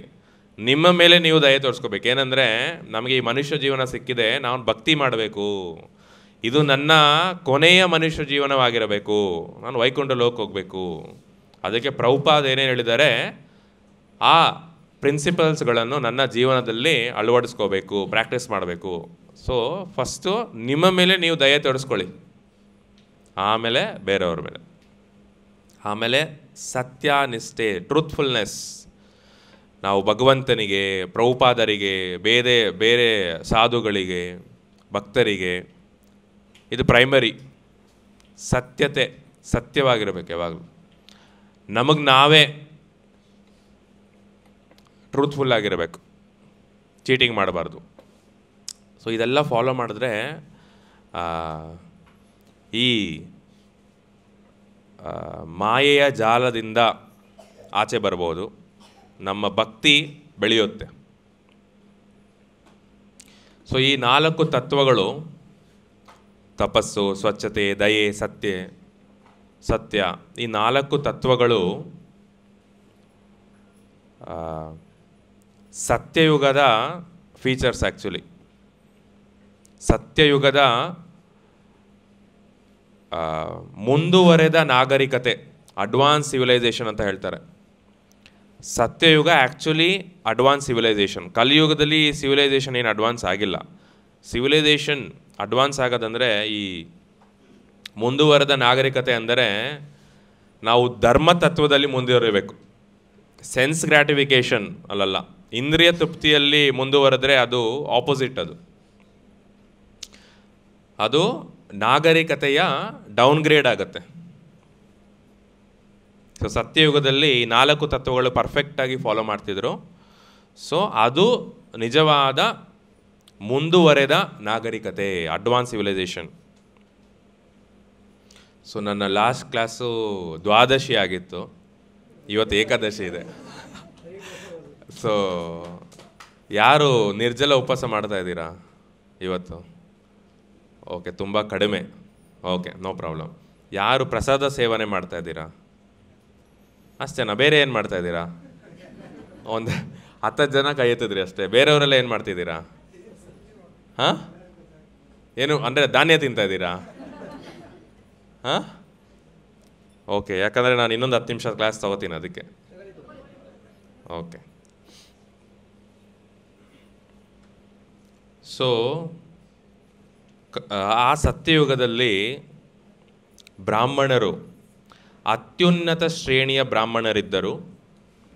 ಅವರೆಲ್ಲ ಕ್ವಾಲಿಫೈಡ್ ಬ್ರಾಹ್ಮಣಾಸ್, ಅರ್ಹತೆಯುಳ್ಳ ಬ್ರಾಹ್ಮಣರು. ಆ್ಯಕ್ಚುಲಿ ರಿಯಲ್ ಬ್ರಾಹ್ಮಣಾಸ್, ನಿಜವಾದ ಬ್ರಾಹ್ಮಣಾಸ್ ಕಲಿಯುಗದಲ್ಲಿ ತುಂಬ ಕಷ್ಟ ಸಿಗೋದು, ಎಣಿಸ್ಬೋದು ಕೈಯಲ್ಲಿ ಆ ಥರ.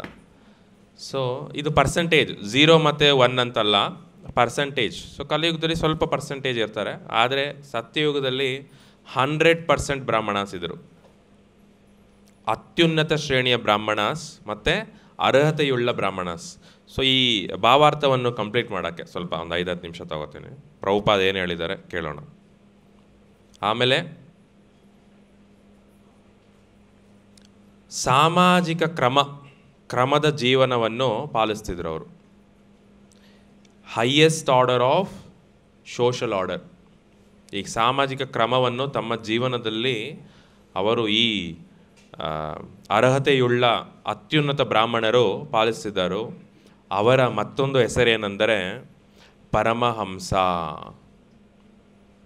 ಸೊ ಈ ರೀತಿ ಈ ಎಲ್ಲ ತತ್ವಗಳನ್ನು, 4 ಧರ್ಮದ ತತ್ವಗಳನ್ನು, ತಪಸ್ಸು, ಸ್ವಚ್ಛತೆ, ದಯೆ, ಸತ್ಯ, ಇದನ್ನು ಅತ್ಯುನ್ನತವಾಗಿ ಅರ್ಹತೆಯುಳ್ಳ ಜೀವಿಗಳು ಸಾಮಾಜಿಕ ಕ್ರಮದಿಂದ ತಮ್ಮ ಜೀವನದಲ್ಲಿ ಅಳವಡಿಸಿಕೊಂಡ್ರೆ, ಪ್ರಾಕ್ಟೀಸ್ ಮಾಡಿದ್ರೆ ಅವರ ಹೆಸರೇ ಪರಮಹಂಸರು. ಸೊ ಎಲ್ಲ ಶುದ್ಧ ಭಕ್ತರು ಕೂಡ ಪರಮಹಂಸರು. ಸೊ ಪ್ರಭುಪಾದರು ಕೂಡ ಪರಮಹಂಸರು. ಸೊ ಈ ಪರಮಹಂಸ ಅನ್ನುವ ಪದಕ್ಕೆ ಅರ್ಥ ಇದೆ. ಸೊ ಹಂಸ ಅಂದರೆ ಅದು ಒಂದು ರೀತಿಯ ಬರ್ಡ್, ಅದು ಪಕ್ಷಿ. ಅದು ಹಲವಾರು ದೇಶಗಳಲ್ಲಿ ಇದೆ, ಇವಾಗಲೂ ಕೂಡ ಇದೆ. ಹಂಸ ಇದೆ, ಪರಮಹಂಸ ಕಷ್ಟ ಹುಡುಕೋದು, ಸಿಗ್ಬೋದು ಎಲ್ಲನ. ಸೊ ಪರಮಹಂಸ ಪದದ ಅರ್ಥ ಏನೆಂದರೆ, ಪರಮಹಂಸ ಆ ಪದದಲ್ಲೇ ಇದೆ, ಪರಮಹಂಸ. ಆ ಪರಮಹಂಸದ ಗುಣ ಏನೆಂದರೆ, ಈಗ ನೀವು ಹಾಲನ್ನು ತಗೊಳ್ಳಿ ಮತ್ತು ನೀರನ್ನು ತಗೊಳ್ಳಿ, ಮಿಕ್ಸ್ ಮಾಡಿ, ಇವಾಗ ನಿಮಗೆ ಸಿಗುತ್ತಲ್ಲ ಆಚೆಗಡೆ, ಅದೇ ನಾವೇನು ಮಿಕ್ಸ್ ಮಾಡೋದು ಬೇಡ, ಅಲ್ಲಿ ತೊಗೊಂಡ್ರೆ ಅದು ಆಲ್ರೆಡಿ ಮಿಕ್ಸ್ ಆಗಿರುತ್ತೆ. ಸೊ ಅದನ್ನು ನೀವು ತೊಗೊಂಡ್ರೆ ನಾವು ಸಪ್ರೇಟ್ ಮಾಡೋಕ್ಕಾಗಲ್ಲ. ಅದನ್ನು ನೀವು ಕೆಮಿಸ್ಟ್ರಿ ಲ್ಯಾಬಲ್ಲಿ ಹೋಗಿ ಸಪ್ರೇಟ್ ಮಾಡಬೇಕಾಗತ್ತೆ.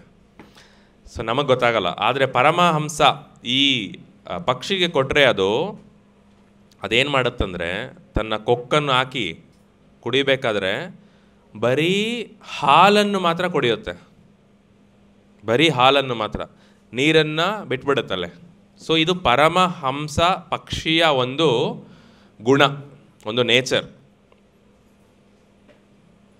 ಸೊ ಅದೇ ಥರ ಜೀವಿಗಳಲ್ಲಿ, ಮನುಷ್ಯರಲ್ಲಿ ಕೂಡ, ಶುದ್ಧ ಭಕ್ತರಲ್ಲಿ ಕೂಡ ಪರಮಹಂಸಗಳು ಇರುತ್ತಾರೆ.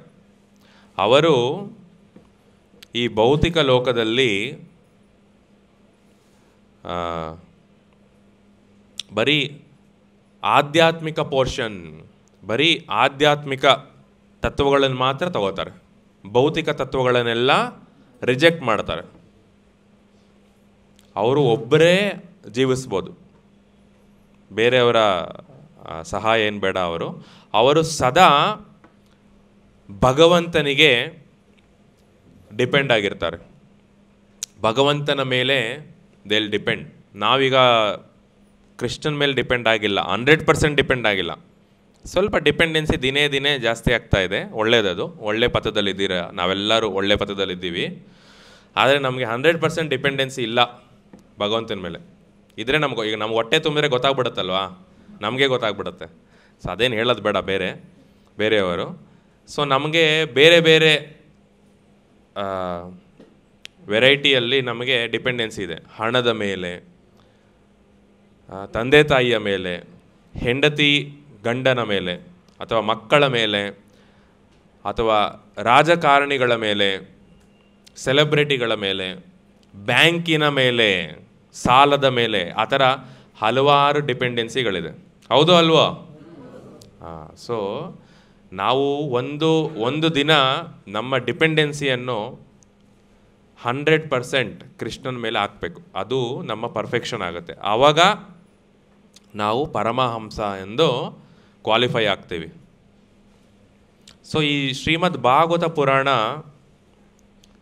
ಪುರಾಣದ ಇನ್ನೊಂದು ಹೆಸರೇನೆಂದರೆ ಪರಮಹಂಸ ಸಂಹಿತ. ಶ್ರೀಮದ್ ಭಾಗವತ ಪುರಾಣದ ಮತ್ತೊಂದು ಹೆಸರೇನೆಂದರೆ ಪರಮಹಂಸ ಸಂಹಿತ. ಸೊ ಯಾರಿಗಿದು ಈ ಶ್ರೀಮದ್ ಭಾಗವತಂ? ಯಾರಿಗೆ ಅಂದರೆ ಪರಮಹಂಸರಿಗೆ, ಅಂದರೆ ಆ ಪಕ್ಷಿಗಲ್ಲ, ಆ ಜನಗಳಿಗೆ, ಆ ಶುದ್ಧ ಭಕ್ತರಿಗೆ. ಆ ಜನರು ಶುದ್ಧ ಭಕ್ತರಾಗಿರ್ತಾರಲ್ಲ ಅವರಿಗೆ ಈ ಶ್ರೀಮದ್ ಭಾಗವತ ಪುರಾಣ. ಅತ್ಯುನ್ನತ ಮಾನವ ವರ್ಗಕ್ಕೆ ಇದು ಅತ್ಯುನ್ನತ ಮಾನವ ವರ್ಗಕ್ಕೆ ಈ ಶ್ರೀಮದ್ ಭಾಗವತ ಗ್ರಂಥ ರೆಕಮೆಂಡ್ ಮಾಡಿದ್ದಾರೆ. ಆಮೇಲೆ ನಮಗಿದು ಆ್ಯಕ್ಸಸ್ ಇರಲಿಲ್ಲ, ನಮಗೆಲ್ಲ ಕಾಮನ್ ಮ್ಯಾನ್ಗೆ. ಸೊ ಶ್ರೀಲ ಪ್ರಭುಪಾದರು ಬಹಳ ಕರುಣಾಮಯಿಯಾಗಿ ತಮ್ಮ ಕರುಣೆಯಿಂದ ನಮ್ಮಂತಹ ಬದ್ಧಾತ್ಮರಿಗೆ ಈ ಪರಮಹಂಸ ಸಂಹಿತವನ್ನು ಗಿಫ್ಟ್ ಮಾಡಿದ್ದಾರೆ. ಹೌದು ಅಲ್ವೋ? ವಿಶ್ವಗುರು ಶ್ರೀಲ ಪ್ರಭುಪಾದ ಕೀ. ಸೊ ಅದಕ್ಕೆ ಭಾಗವತಮ್ಮಲ್ಲಿ ಏನು ಹೇಳ್ತಾರಂದರೆ ನಿತ್ಯಂ ಭಾಗವತಂ ಸೇವಯ. ಸೊ ಪ್ರಭುಪಾದರ ಪುಸ್ತಕಗಳನ್ನು ದಯವಿಟ್ಟು ಓದಿ, ದಿನ ಓದಿ, ನಿತ್ಯ ಓದಿ. 10 ನಿಮಿಷ ಆದರೂ ಪರವಾಗಿಲ್ಲ, ಕನಿಷ್ಠ ಮಿನಿಮಮ್ 10 ಮಿನಿಟ್ಸ್, 10 ನಿಮಿಷ, 20 ನಿಮಿಷ, 30 ನಿಮಿಷ. ಪ್ರಭುಪಾದ ಹೇಳಿದ್ದಾರೆ 60 ನಿಮಿಷಗಳು ಮಿನಿಮಮ್ 1 ಅವರ್ ಓದಬೇಕಂತ. 1 ಅವರ್, 2 ತಾಸುಗಳು, 1 ಅವರ್, 2 ಅವರ್ ಹೇಳಿದ್ದಾರೆ. ಆದರೆ ನಾವು 3-4 ಅವರ್ಸ್ ಮೂವಿ ನೋಡ್ತೀವಿ. ಪಾರ್ಟ್ 1, ಪಾರ್ಟ್ 2, ಹೊಸ movie, first day, first show, 3 hours ಹೋಗಿ ಕೂತ್ಕೊಂಡು ಫ್ಯಾಮಿಲಿ ಜೊತೆ, ಫ್ರೆಂಡ್ಸ್ ಜೊತೆ ಹೋಗಿ ನೋಡ್ತೀವಿ. ಟೆಸ್ಟ್ ಮ್ಯಾಚ್ 5 ದಿನ ನೋಡ್ತೀವಿ. IPL 4 ಅವರ್, 5 ಅವರ್ ನೋಡ್ತಾರೆ. ಆದರೆ 16 ಮಾಲೆ ಜಪ ಮಾಡೋದು 2 ತಾಸುಗಳು, 1 ತಾಸು ಪುಸ್ತಕ ಓದೋಕ್ಕೆ ಕಷ್ಟ ನಮಗೆ. ಬಟ್ ನೋವಾಗುತ್ತೆ, ಹೃದಯಕ್ಕೆ ನೋವು, ಬಹಳ ನೋವಾಗುತ್ತೆ. ಹೌದು ಅಲ್ವೋ? ಜಪ ಮಾಡ್ತಾ ಇದ್ರೆ ಹಂಗೇ ನಿದ್ದೆ ಮಾಡಿಬಿಡೋದು. ಪ್ರವಚನ ಕೇಳ್ತಾ ಇದ್ರೆ ಎಷ್ಟು ಚೆನ್ನಾಗಿದೆ ಕೇಳುವುದಕ್ಕೆ, ಸ್ವಲ್ಪ ನಿದ್ದೆ ಮಾಡೋಣ, ಬಾಡಿ ರಿಲ್ಯಾಕ್ಸ್ ಆಗಿಬಿಡುತ್ತೆ. ನಮ್ಮ ದೇಹ, ಬಾಡಿ ಮತ್ತು ಮನಸ್ಸು ಈ ಜಪ ಮಾಡಬೇಕಾದ್ರೆ ಮತ್ತು ಪ್ರವಚನ ಕೇಳಬೇಕಾದ್ರೆ ರಿಲ್ಯಾಕ್ಸ್ ಆಗಿ ಆಕಾಶದಲ್ಲಿ ತೇಲುತ್ತೆ. ಸೊ ತೇಲಿ ಆರಾಮಾಗಿ ನಿದ್ದೆ ಬಂದ್ಬಿಡುತ್ತೆ. ಸೊ ಆಗಲ್ಲ, ತುಂಬ ಕಾನ್ಸಂಟ್ರೇಷನಿಂದ. ಸೊ ಸೀರಿಯಸ್ ಆಗಿ ಇದು ಪ್ರಭುಪಾದರ ಇನ್ಸ್ಟ್ರಕ್ಷನ್. ಚೆನ್ನಾಗಿ ಜಪ ಮಾಡಬೇಕು, ಕೇಳಿಸ್ಕೋಬೇಕು, ಮತ್ತು ಪುಸ್ತಕವನ್ನು ಓದಬೇಕು. ಆ್ಯಕ್ಚುಲಿ ಮನುಷ್ಯನ ರೆಗ್ಯುಲರ್ ನಡತೆಯಿಂದ ನಾವು ಈ ಭ್ರಮೆಯ ಶಕ್ತಿಗೆ ಪ್ರೇ ಆಗಬಾರ್ದು, ಬೇಟೆ ಆಗಬಾರ್ದು. ಆದರೆ ಆ ಭ್ರಮೆಯ ಶಕ್ತಿ ಹೇಗೆ ಸ್ಟ್ರಾಂಗ್ ಆಗಿದೆ ಅಂದರೆ ನಾವು ಬೇಟೆ ಆಗಿಬಿಡ್ತೀವಿ. ಆ ಭ್ರಮೆಯ ಶಕ್ತಿಗೆ ನಾವು ವಿಕ್ಟಿಮ್ ಆಗ್ತೀವಿ. ಆದರೆ ಶಕ್ತಿಯುಳ್ಳ ಜನಗಳು ತಮ್ಮ ಒಳ್ಳೆ ನಡತೆಯಿಂದ ಸಮರ್ಥರಾಗುತ್ತಾರೆ. ಯಾವುದಕ್ಕೆ ಸಮರ್ಥರಾಗುತ್ತಾರೆ? ಈ ಮಾಯೆಯ ಬಲೆಯಿಂದ, ಮಾಯೆಯ ಬೇಡಿಯಿಂದ ಆಚೆ ಬರುವುದಕ್ಕೆ ಸಮರ್ಥರಾಗುತ್ತಾರೆ. ಸೊ ಮುಂದಿನ ಕ್ಲಾಸಲ್ಲಿ ಏನು ಮಾಡಿ ಅಂದರೆ ನಿಮ್ಮೆಲ್ಲ ಫೋನ್ಗಳನ್ನು ಆಚೆ ಇಟ್ಬಿಡಿ, ಎಲ್ಲ ಸೈಲೆಂಟ್ ಮಾಡಿ. ಸೊ ಇದು ಬಹಳ ಸೀರಿಯಸ್ ಟಾಪಿಕ್ ಇದೆ ಆ್ಯಕ್ಚುಲಿ, ಅದಕ್ಕೆ ಮತ್ತೆ ಹೇಳ್ತಾ ಇದ್ದೀನಿ. ನೀವು ಸೈಲೆಂಟ್ ಮಾಡೋಕ್ಕೆ ಗೊತ್ತಿಲ್ಲ ಅಂದರೆ ಕಲ್ತ್ಕೊಳ್ಳಿ. ಸೊ ಈಗ ಯಾರೋ ಒಳ್ಳೆ ಇಂಟರ್ವ್ಯೂಗೆ ಹೋಗ್ತಾ ಇದ್ದೀನಿ, ನಿಮ್ಮ ಮಗಳು ಇಂಟರ್ವ್ಯೂಗೆ ಹೋಗ್ತಾ ಇದ್ದಾರೆ. ಗೂಗಲ್, ಅಮೆಝಾನ್, ಆ ಥರ ಎಷ್ಟೊಂದು ಕಂಪನಿಗಳಿಗೆ. ಸೊ ಅಲ್ಲಿ ಸಿಗುತ್ತೆ, ಅವ್ರಿಗೆ ಪಾಸ್ ಆಗ್ತಾರೆ. ಸೊ ಅಲ್ಲಿ ಅವ್ರಿಗೆ ವರ್ಷಕ್ಕೆ 25 ಲಕ್ಷ ಪ್ಯಾಕೇಜ್, 50 ಲಕ್ಷ ಪ್ಯಾಕೇಜ್ ಸಿಗುತ್ತೆ. ಆವಾಗ ಫೋನ್ ಇಟ್ಕೊಂಡು ಹೋಗ್ತೀರಾ? ಜನರಲ್ ಮೋಡಲ್ ಇಟ್ಕೊಂಡು ಹೋಗ್ತೀರಾ? ಇಲ್ಲ. ಈಗ ತಿರುಮಲ ದೇವಸ್ಥಾನ ನೀವು ಹೋದರೆ ಫೋನೇ ಬಿಡಲ್ಲ. ಸೊ ಆ ಥರ ಇದೊಂದು ಸಣ್ಣ thing actually. It's a small thing but it's important. So ದಯವಿಟ್ಟು ನಿಮ್ಮ ಫೋನನ್ನು ಸೈಲೆಂಟಲ್ಲಿ ಇಡಿ. ಈ ಕ್ಲಾಸಲ್ಲಿ ಅಂತಲ್ಲ, ಎಲ್ಲ ಕ್ಲಾಸಲ್ಲೂ ಕೂಡ. ಆಮೇಲೆ ಕ್ಲಾಸ್ ಆದಮೇಲೆ ನಿಮಗೆ ಮಾಡೋಕ್ಕೆ ಗೊತ್ತಿಲ್ಲ ಅಂದರೆ ಕಲ್ತ್ಕೊಳ್ಳಿ, ಯಾರಿಗಾನ ಹೇಳಿ. ಸೊ ಆ್ಯಕ್ಚುಲಿ ಮಾಡೋಕ್ಕೆ ಮನಸ್ಸಿದೆ, ಆದರೆ ಕೆಲವ್ರಿಗೆ ಗೊತ್ತಿರಲ್ಲ ಮಾಡೋಕ್ಕೆ. ಸೊ ದಯವಿಟ್ಟು ಅದನ್ನು ಫಾಲೋ ಮಾಡಿ. ಓಕೆ. ಸೊ ಕ್ರಮೇಣ, ಸೊ ಅದೇ ಹೇಳಿದ್ನಲ್ಲ, ಈಗ ಮನುಷ್ಯನಿಗೆ ಈ ಭ್ರಮೆಯ ಶಕ್ತಿಗೆ ವಿಕ್ಟಿಮ್ ಆಗೋಕ್ಕೆ ಅದು ನಾರ್ಮಲ್ ಅಲ್ಲ. ಆದರೆ ಕ್ರಮೇಣ ಏನಾಗಿದೆ ಅಂದರೆ, ಈ ಮೂಲ ತತ್ವಗಳನ್ನು ಮಾನವ ಮರೆತಿದ್ದಾನೆ. Principles, basic principles. ತನ್ನ ಬ್ರಾಹ್ಮಣ ಸಂಸ್ಕೃತಿ ಯಾವುದು, ಈ ತಪಸ್ಸು, ಶುದ್ಧತೆ, ದಯೆ, ಸತ್ಯ, ಇದನ್ನೆಲ್ಲ ಮರೆತಿದ್ದಾನೆ ಫಾಲೋ ಮಾಡೋದಕ್ಕೆ. ಮತ್ತು ಕಲಿಯ ಪ್ರಭಾವ ಕೂಡ ಇದೆ, ಅದರಿಂದೆಲ್ಲ ಕಡಿಮೆಯಾಗಿದೆ. ಸೊ ಯಾವುದರಿಂದ ಕಡಿಮೆಯಾಗಿದೆ? ಸೊ ಈಗ ಈ ಜಾಗದಲ್ಲಿ ಈ ಪುಸ್ತಕ ಇದೆ. ಸೊ ಬೇರೆ ಇಟ್ಟರೆ ಈ ಪುಸ್ತಕ ಹೋಗುತ್ತೆ. ಈಗ ಒಂದು ಗ್ಲಾಸಲ್ಲಿ ನೀರಿರುತ್ತೆ. ಆ ಗ್ಲಾಸಲ್ಲಿ 250 ml ನೀರು ಹಾಕ್ಬೋದು. ಸೊ ಆ ನೀರು ತೆಗೆದು ಬೇರೆ ವಸ್ತು ಬಂದಿದೆ ಅಲ್ಲಿ. ಸೊ ನೀವು ಜಾಸ್ತಿ ಹಾಕೋಕ್ಕಾಗಲ್ಲ, ಅದು ಓವರ್ಫ್ಲೋ ಆಗುತ್ತೆ. ಸೊ ಆ ಥರ ಈ ತಪಸ್ಸು, ಶುದ್ಧತೆ, ದಯೆ, ಸತ್ಯ, ಇದನ್ನೆಲ್ಲ ಕಡಿಮೆಯಾಗಿ ಏನು ಬಂದಿದೆ ನಮ್ಮ ಜೀವನದಲ್ಲಿ? ಇದು ಭಾಗವತ ಹೇಳ್ತಾ ಇದೆ. ಏನು ಅಭಿವೃದ್ಧಿ ಆಗಿದೆ?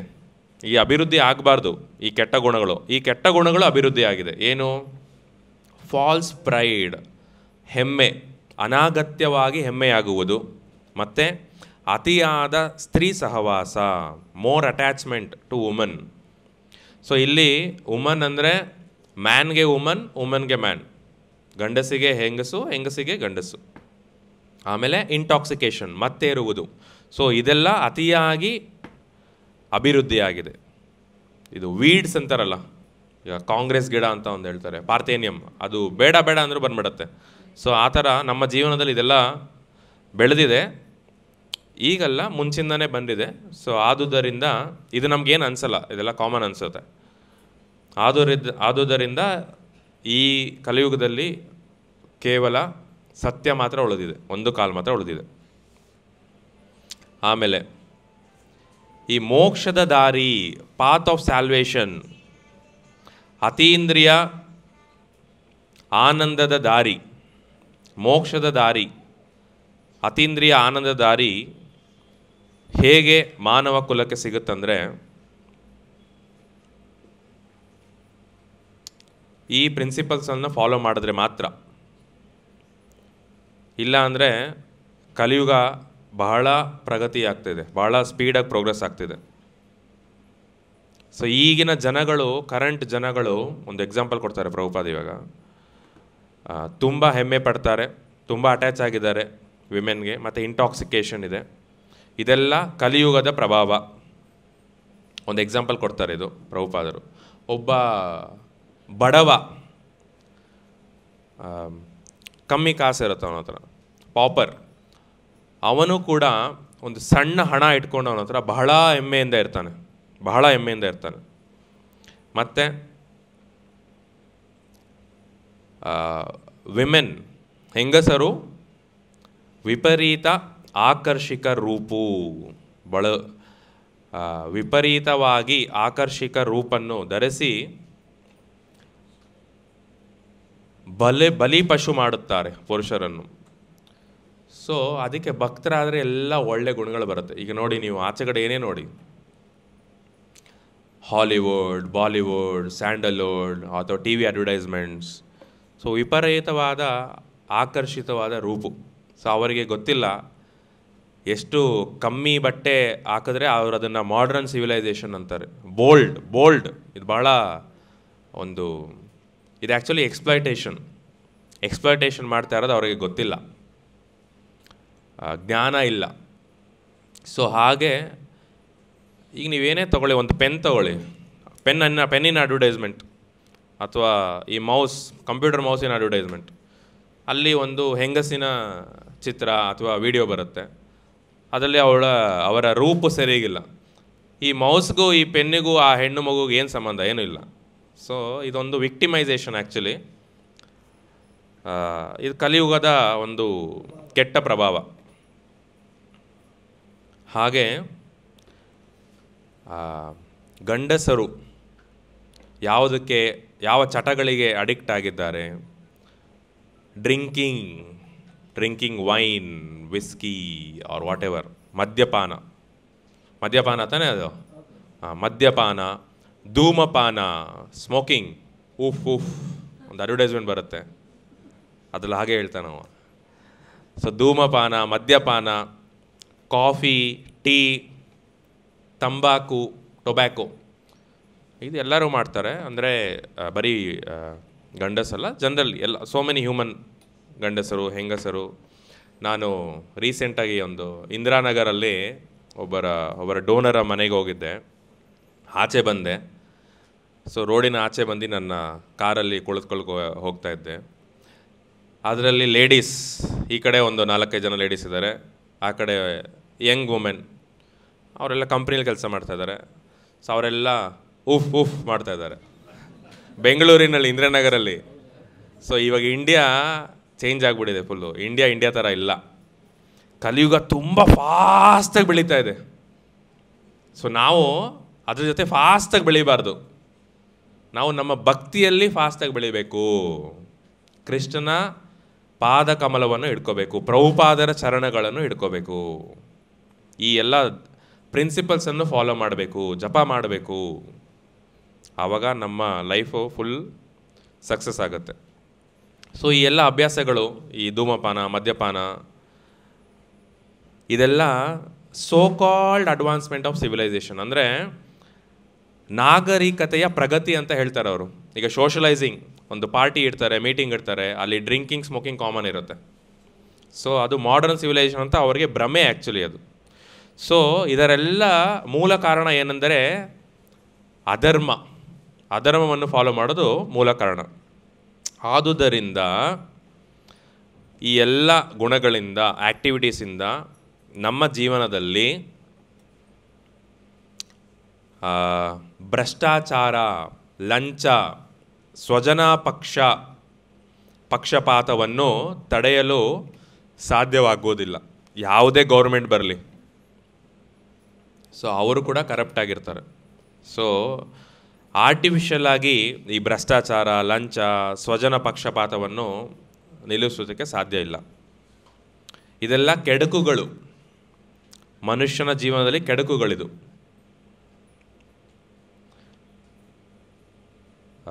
ಇದೆಲ್ಲ ಸಹನಾಬದ್ಧ ಕೆಡುಕುಗಳು. ಮತ್ತು ಜಾಗರೂಕತೆ, ಪೊಲೀಸ್ ವಿಜಿಲೆನ್ಸಿಂದ ಏನೂ ಕಂಟ್ರೋಲ್ ಮಾಡೋಕ್ಕಾಗಲ್ಲ. ನಮ್ಮ ಒಳ ಶುದ್ಧಿಯಾಗಬೇಕು. ಈ ಕೃಷ್ಣ ಪ್ರಜ್ಞೆಯ ಪ್ರಾಕ್ಟೀಸಿಂದ ನಮ್ಮ ಮನಸ್ಸು ಒಳ ಶುದ್ಧಿಯಾಗಬೇಕು. ಆವಾಗ ಏನಾಗುತ್ತೆ, ಆ ಕೃಷ್ಣ ಪ್ರಜ್ಞೆಯಿಂದ ನಮಗೆ ಶರೀರಕ್ಕೆ ಔಷಧಿ ಸಿಗುತ್ತೆ. ನಮ್ಮ ಮನಸ್ಸಿಗೆ, ಶರೀರಕ್ಕೆ ಔಷಧಿ ಸಿಕ್ಕಿ ನಮ್ಮ ಈ ಮನಸ್ಸಿನ ರೋಗ ಹೋಗುತ್ತದೆ. ಆಮೇಲೆ ಈ ಬ್ರಾಹ್ಮಣ ಸಂಸ್ಕೃತಿ ಮತ್ತು ತತ್ವಗಳು ನಮ್ಮ ಜೀವನದಲ್ಲಿ ಬರುತ್ತೆ. ಹೇಗೆ ಬರುತ್ತೆ? ಈ ಪ್ರಿನ್ಸಿಪಲ್ಗಳನ್ನು ಫಾಲೋ ಮಾಡಿ ಕೃಷ್ಣ ಪ್ರಜ್ಞೆಯ ಪ್ರಿನ್ಸಿಪಲ್ಸನ್ನು ಫಾಲೋ ಮಾಡಿದಾಗ. Okay, so